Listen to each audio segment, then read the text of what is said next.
अरे रोशन, अगले सप्ताह में हम यूरोप टूर पर जा रहे हैं।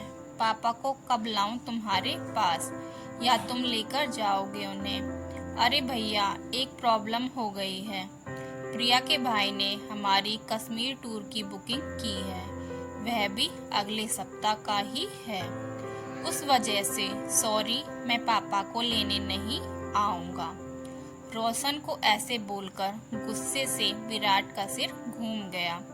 पर तुम्हें पूछकर ही तो मैंने यूरोप टूर की बुकिंग की थी ना। उस बात को 3 महीने हो चुके हैं और तुम मुझे अभी बता रहे हो कि नहीं आ सकता। वह भी मैंने पूछा तब। अभी मुझे बताओ, मैं पापा को कहाँ भेजूं? भैया, आपको तो पता ही है प्रिया का स्वभाव कैसा है। उसने एक बार ठान लिया तो ब्रह्मदेव भी उसके प्लान में रुकावट दे नहीं सकते। तो फिर प्लीज मेरे घर में झगड़ा मत लगाओ। रह गया पापा का सवाल, तो आप तनु को पूछो। वह यहीं रहने वाली है ना, और उसका घर बहुत बड़ा है। अरे लेकिन उतने में फोन कट गया। विराट ने गुस्से से मोबाइल की तरफ देखा। रोशन का यह हमेशा ही रहता है। शादी होने के बाद से कभी भी उसने माँ पापा की तरफ ध्यान नहीं दिया।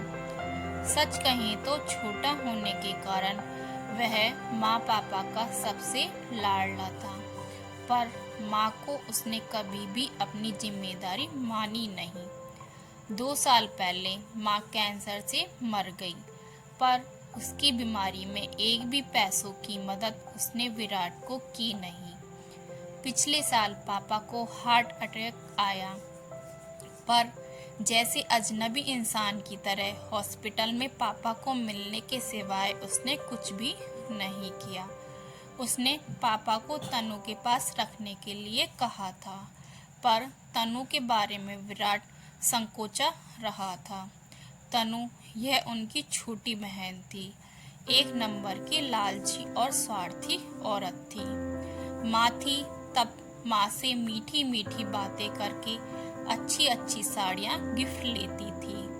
परिस्थिति अच्छी होते हुए भी पति को बिजनेस को चाहिए, ऐसे बोलकर उसने माँ पापा से 10-12 लाख ले लिए थे, पर वापस देने का सोच भी नहीं थी। रिश्ते बिगड़े नहीं, इसलिए विराट भी कभी बोला नहीं, पर उसकी पत्नी जागृति यह सब देख रही थी। उसकी खुसर फुसर चल रही थी। विराट उसकी तरफ ध्यान नहीं देता था। माँ के जाने के बाद वैसे तनु को भाई पापा भाभी से इंटरेस्ट खत्म होने लगा। उसने बेमन से तनु को फोन किया। तनु, हम यूरोप टूर पर जा रहे हैं। 15 दिनों के लिए पापा को लेकर आऊं क्या तुम्हारे घर? अरे भैया, मेरी ननद आ रही है डिलीवरी के लिए मेरे पास। मुझे बताओ, मैं उसकी तरफ ध्यान दूं कि पापा की तरफ? लेकिन तनु, तुम्हारा घर तो बहुत बड़ा है, पापा कहीं पर भी रह सकते हैं। नहीं बाबा, उनको फिर से अटैक आया तो मैं कहाँ ढूंढती रहूंगी डॉक्टर को। इससे अच्छा तुम एक काम करो, उनको 15 दिनों के लिए वृद्ध आश्रम में भेज दो। कोई दिक्कत नहीं होगी फिर। तनु, हम 3 भाई बहन के होते हुए भी उनको वृद्ध आश्रम में भेजना अच्छा नहीं लगेगा। देखो भैया, मैं नहीं रख सकती उन्हें। अगर आपको मेरा सुझाव पसंद नहीं आया तो फिर तुम ही देखो बाबा, क्या करना है। इतना कहकर उसने भी फोन कॉल कट कर दिया। घर आने के बाद विराट से पापा को कहा भेजेंगे। जागृति ने यह पूछा। हमेशा की तरह वह भड़की। हमने क्या ठेका लेकर रखा है क्या पापा को संभालने का? यह इन दोनों की कोई भी जिम्मेदारी नहीं है क्या? उसका बोलना भी सच था। बड़ा बेटा इस रिश्ते से विराट ने माँ पापा की जिम्मेदारी खुद से स्वीकार की। पहले माँ और उसके बाद पापा की बीमारी की वजह से वह दोनों एक साथ बाहर भी नहीं जाते थे। कोई एक तो घर पर चाहिए था। इस बार रोशन पापा को संभालने के लिए तैयार था, इसलिए उन दोनों ने यूरोप टूर की बुकिंग की थी। हनीमून के बाद पहली बार दोनों और बच्चे एक साथ ट्रिप पर जाने वाले थे। ट्रिप के सब पैसे दिए गए थे और आज अचानक रोशन ने मना कर दिया। वह सुनकर जागृति रोने लगी। विराट ने उसे समझाने की बहुत कोशिश की, पर वह मानने के लिए तैयार ही नहीं थी। मुझे कुछ नहीं पता, कुछ भी करो, हम ट्रिप पर जाएंगे ही जाएंगे। पापा को पोता पोती से सब बातें मालूम पड़ी, पर वह विराट को बोले, अरे क्यों इतनी टेंशन ले रहे हो तुम? रहूंगा मैं अकेला, जाओ तुम सब। ऐसा क्यों बोल रहे हो पापा आपको एक अटैक आ चुका है। आपका बीपी और शुगर हमेशा कम ज्यादा होता रहता है। कैसे छोड़े आपको अकेला यहाँ पर? विराट सच बोल रहा था, इसलिए पापा चुप बैठे थे। टूर पर जाने के लिए अभी 3 दिन बाकी थे, पर रास्ता नहीं निकल रहा था। विराट को टेंशन होने लगी थी। उसने सभी विकल्प सामने रखकर देखा। अंत में खुद की टूर कैंसिल करके जागृति और बच्चों को टूर को भेज देना ही उसे सही विकल्प लगा। जागृति का गुस्सा और 2 लाख का नुकसान भी होने वाला था, पर उसके पास ऐसा करने के अलावा कोई दूसरा रास्ता नहीं बचा था। अंत में उसने अपना निर्णय पक्का किया और जागृति को फोन करके सूचना दी। वह तो रोने लगी, पर उसे समझाने के बजाय फोन काट दिया। बाद में ड्राइवर को फोन करके तैयार होने के लिए कहा और वह ऑफिस के बाहर आकर गाड़ी में बैठ गया। गाड़ी ट्रेवल एजेंसी की तरफ ले जाने को कहा। बहुत टेंशन में दिख रहे हो साहब, उसके ड्राइवर जगन ने उससे पूछा। फिर विराट ने सब बातें उसे बताई। वह सुनने के बाद वह बोला, अरे साहब, फिर तुम क्यों ट्रिप कैंसिल करते हो? साहब, मैं मेरे घर लेकर जाता हूँ बड़े साहब को। नहीं नहीं, क्यों तुम्हारी फैमिली को परेशान करना? पापा की ज्यादा देखभाल करनी पड़ती है, उनकी दवाइयों का खाने पीने का वक्त देखना पड़ता है। अरे साहब, उसमें क्या है, हम भी अपने पिताजी का करते हैं ना, उनका भी बाईपास हुआ है, आपको भी पता है यह सब। मेरे पिताजी बड़े साहब को पहचानते हैं, दोनों की अच्छी दोस्ती हो जाएगी।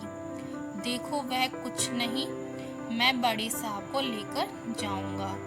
एक ड्राइवर के घर पापा को भेजना विराट को कुछ अच्छा नहीं लगा, लेकिन ड्राइवर का हट देखकर उसने पापा को ही पूछकर फैसला लेने सही समझा। ठीक है, चलो गाड़ी घुमाओ, हम पापा को भी पूछते हैं। वह रेडी हो जाए तो मुझे कोई हरकत नहीं है। जगन बहुत खुश हुआ। घर जाकर उसने बड़े साहब से पूछा। पापा भी तैयार हो गए। वह बोले, जगन के परिवार को कोई दिक्कत नहीं होगी तो मैं जाने के लिए तैयार हूँ। जगन ने तुरंत घर पर फोन लगाया। बोलना खत्म होने पर वह खुशी से बोला, सब तैयार है। मेरे पिताजी को तो बहुत आनंद हुआ है। टूर के दिन जगन बड़े साहब को लेकर उसके घर ले गया। बाद में उसने विराट और परिवार को एयरपोर्ट पर छोड़ आया। घर जाते वक्त उसने विराट को विश्वास दिलाया, चिंता मत करो साहब, बड़े साहब एकदम आराम से रहेंगे। टूर के दौरान भी विराट उसके पापा को फोन करके पूछता था। उनका हमेशा एक ही उत्तर रहता था, चिंता मत करो, मैं यहाँ पर ठीक हूँ। 16 दिन जगन उनको लेने के लिए एयरपोर्ट गया। विराट ने पापा की पूछताछ की। मजे में है, बड़े साहब बहुत धमाल की है दोनों बूढ़ों ने, जगन बोल रहा था। वह सुबह उठकर मॉर्निंग वॉक पर जाते थे, फिर दिन भर पत्ते और शतरंज का खेल खेलते थे, फिर शाम को मंदिर में जाकर भजन कीर्तन सुनते थे। उनकी तरह ज्येष्ठ नागरिकों के साथ चौपाटी पर बैठकर बातें करते थे। 3 दिन पहले बड़े साहब को थोड़ा बुखार आया था, शुगर भी थोड़ी बढ़ गई थी, फिर उनको अस्पताल लेकर गया। अभी वो एकदम ओके हैं। हमें छोड़ने के बाद लेकर आना पापा को घर पर। एक दिन रहने दो ना साहब, उनको बीमारी की वजह से उनकी मेहमान नवाजी रह गया है। अरे अभी क्यों करनी मेहमान नवाजी? इतने दिनों तक तुमने उन्हें संभाला, वह क्या कम है?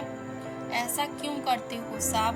अपने घर आने वाले मेहमान को मेहमान नवाजी किए बिना कैसे भेजें? और यह मैंने संभाला, ऐसे बोलो मत, मैंने कुछ ज्यादा नहीं किया है।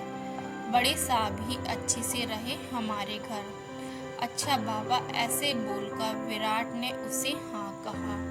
दूसरे दिन शाम को पापा घर आए। वह बहुत खुश दिख रहे थे। उनके हाथ में एक थैली थी, पैंट शर्ट का कपड़ा, टॉवल, टोपी थी। वह देखकर विराट बोला, अरे इसकी क्या जरूरत थी जगन? नहीं कैसे साहब, बड़े साहब को ऐसे ही भेज देता मैं। उतने में जागृति ने विराट को अंदर बुलाया और कहा, सुनो जी, उसका एहसान मत रखो, 5-10 हजार उसे दे दो। विराट को वो सही लगा। जगन के घर जाकर उसने 10 हजार उसके हाथों में दिए। जगन ने उसकी तरफ आश्चर्य में देखा और फिर वह 10 हजार उसके जेब में रख दिए और बोला, यह क्या है साहब? अरे पिता को संभालने का कोई पैसा लेता है क्या भला? और हाँ, आगे भी कभी ऐसा प्रसंग आया तो बड़े साहब को बिंदास मेरे पास भेजना। विराट का मन भर आया। उसने जगन को गले लगा लिया। 3-4 दिनों बाद रोशन और तनु का फोन आया। टूर कैंसिल किया था या फिर पापा को वृद्ध आश्रम में रखा था, ऐसा पूछ रहे थे दोनों। विराट के मुंह से इतना ही निकला कि उस दिन असल मायने में मुझे भाई मिला जिसने पापा का ख्याल रखा। तो दोस्तों, अगर आपको हमारी कहानी पसंद आई हो तो लाइक, शेयर एंड सब्सक्राइब करना ना भूलें और कमेंट जरूर से कीजिएगा।